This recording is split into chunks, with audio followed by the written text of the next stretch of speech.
Previously, we've discussed the book Conversations with Nostradamus and its insights into the last few popes, the end of the papacy, and the decline of the traditional Catholic Church. Now let's delve deeper into the series to uncover more of the information Dolores Cannon has extracted from the famous Nostradamus. Conversations with Nostradamus by Dolores Cannon is a groundbreaking series that explores the life and prophecies of the enigmatic seer Nostradamus through hypnotic regression. Cannon, a pioneer in the field of hypnosis and past life regression, made an extraordinary connection with Nostradamus via one of her subjects, Elena, who, under deep hypnosis, became a medium for his messages. In these 2 volumes, Cannon decodes Nostradamus's cryptic quatrains, revealing deeper meanings behind his prophecies of the past, present, and future. The books explore a wide array of topics, ranging from detailed historical interpretations to chilling prophecies about the future, providing a unique perspective on the world's possible destiny.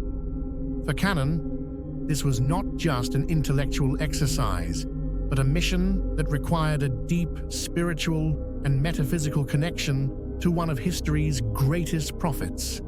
Nostradamus's messages, relayed through Eleanor, are not simply predictions, but warnings and guidance for humanity, urging individuals to change the course of history. The first volume of Conversations with Nostradamus begins with the unexpected and mystical contact that Dolores Cannon made with the great seer. Elena, a member of a metaphysical group, was hypnotized during a regression session when she first began channeling Nostradamus's spirit. Through Elena, Cannon made the groundbreaking discovery that Nostradamus had been a teacher to her in a past life, a revelation that became the foundation of their communication. This connection wasn't something Cannon actively sought, but rather a serendipitous event that started with Eleanor's trance states and developed into a profound exploration of Nostradamus's thoughts and prophecies. Cannon describes the immense challenge of deciphering the complex language of Nostradamus's quatrains, which are often cryptic and filled with symbolic references. Nostradamus wrote in a mixture of Old French, Latin, and symbolic language, which was intended to keep his predictions hidden from potential persecution. In the 16th century, openly foretelling the future was a dangerous practice, and Nostradamus's use of obscure symbols, anagrams, and metaphors ensured his survival, but also made his work difficult to interpret. Cannon emphasizes the significance of these linguistic choices, noting that they were not just for protection, but also reflective of a deeper, more universal truth. For Cannon, the key to interpreting these quatrains lay in understanding the philosophy and intentions behind Nostradamus's foresight, which was always aimed at providing a chance to change the course of history rather than merely predict it. One example of this cryptic language comes from a quatrain that Nostradamus discusses in the book regarding the rise of Napoleon. He describes a man of low birth, rising to great power. Nostradamus uses a series of anagrams and metaphorical references to detail Napoleon's rise and his eventual impact on Europe, though it was not immediately obvious to others when the quatrain was first written. Cannon interprets this as an example of how Nostradamus encoded specific events to preserve the integrity of the prophecy while avoiding political retribution. The first volume continues by delving into the prophecies related to the past, where Cannon interprets Nostradamus's vision of past historical events. For example, Nostradamus speaks about the fall of the Roman Empire. One quatrain speaks of the great city falling to ruin, which Cannon interprets as a prediction of the collapse of the Roman Empire, a defining moment in European history. This prophecy is not just about historical events, but is tied to a larger philosophical shift. Human empires are destined to rise and fall, driven by human nature and cycles of corruption and decay. As the book transitions to the present and near future, Cannon shifts focus to the prophecies that touch upon contemporary events and potential future scenarios. One prominent example is the prediction of a global shift, where Nostradamus foresaw societal upheavals that could lead to a new world order. Cannon links this to current events, such as the instability in global politics and environmental crises. She points to Nostradamus's Quatrains that predict a period of great darkness, followed by a spiritual awakening. For instance, one quatrain reads, "The great darkness will cover the earth, and from this, a new world will rise," which Cannon interprets as a metaphor for both the physical and spiritual challenges humanity faces today, such as climate change and the rise of global consciousness. One of the most chilling sections of Volume 1 is Nostradamus's vision of the Antichrist, a malevolent figure who will rise during a time of great global turmoil. Cannon provides a detailed interpretation of this prophecy, suggesting that the Antichrist is not a singular person, but a symbol of the collective evil that can arise from unchecked power and corruption. One quatrain famously describes a leader who will rise from the east and lead many astray with lies, which Cannon connects to various political figures, including those in positions of global power. This prediction, Cannon argues, is not about a single individual, but about the dangers of authoritarian leaders who manipulate the masses for their gain. She highlights how the Antichrist figure could manifest in modern times as a leader who uses fear and division to control populations. The final section of Volume 1 explores Nostradamus's predictions regarding the Catholic Church.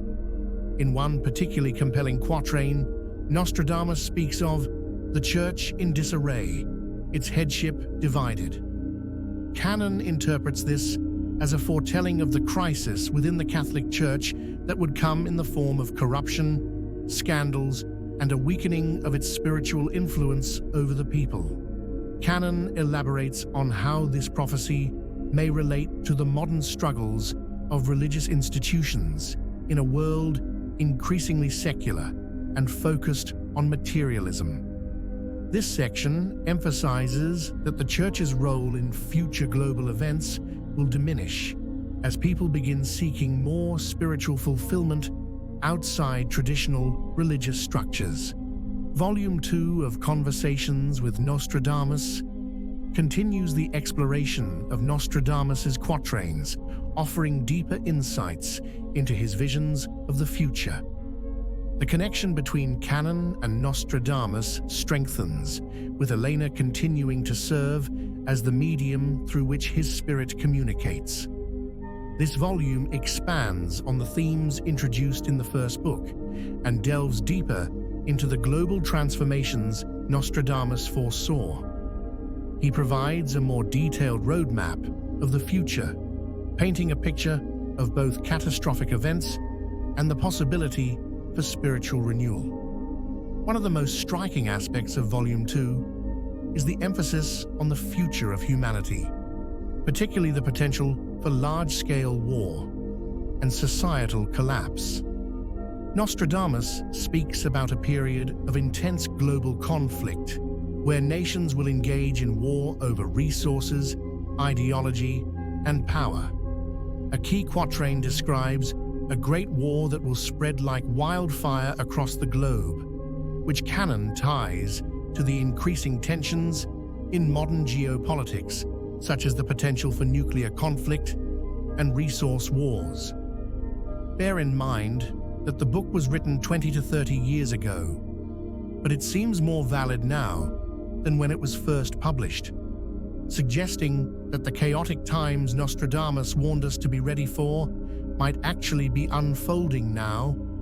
Nostradamus's forewarnings are not simply apocalyptic, they are a call to action.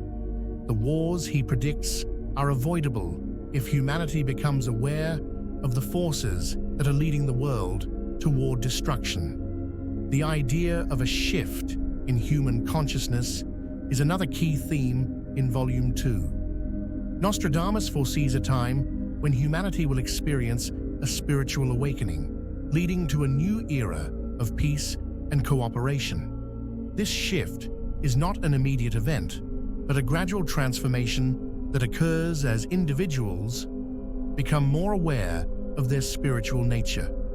For example, one quatrain says, "When the light of truth shines, the hearts of men will awaken." Cannon interprets this as a prophecy about the growing awareness of spiritual truths that will emerge as people question the materialistic path society has been following for centuries.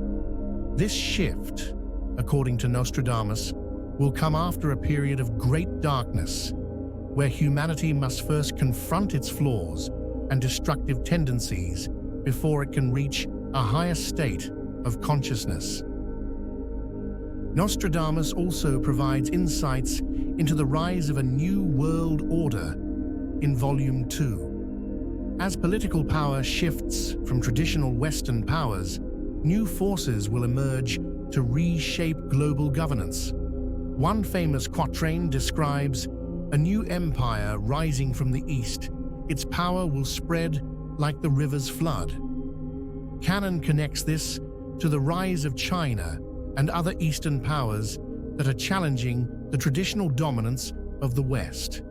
This prophecy points to the geopolitical shift that is happening today, where emerging nations will play an increasingly dominant role in global affairs. Another fascinating aspect of Volume 2 is the continued exploration of the monstrous leader figure, who symbolizes the dangers of unchecked power. In one prophetic vision, Nostradamus speaks of a leader who will come with the face of a lamb, but will have the heart of a lion. Cannon suggests this could refer to a leader who initially appears benevolent, but reveals a dark and tyrannical nature once in power. This leader will manipulate the masses, using deception and fear to maintain control. Cannon connects this to modern political figures who use populist rhetoric to gain power while hiding more authoritarian agendas underneath. Nostradamus's warning is clear. Humanity must be vigilant and resist the temptations of charismatic but dangerous leaders. Finally, the role of astrology in Nostradamus's prophecies is explored more deeply in this volume. Nostradamus's work is intricately tied to the movements of the stars and planets, and Cannon works closely with astrologer John Feely to decipher the astrological significance of key dates and alignments in Nostradamus's quatrains. One example involves a prediction about the fall of a major empire coinciding with a specific planetary alignment. By using astrology, Cannon helps to validate some of Nostradamus's predictions, linking them to celestial events that can be observed and measured. In Conversations with Nostradamus, Dolores Cannon provides an extraordinary journey into the life and prophecies of one of history's most mysterious figures. Through deep hypnotic regression, Cannon uncovers the hidden meanings behind Nostradamus's cryptic quatrains, offering new insights into his warnings and visions for humanity's future. The books are a powerful reminder that the future is not set in stone. Rather, it is shaped by our actions and choices.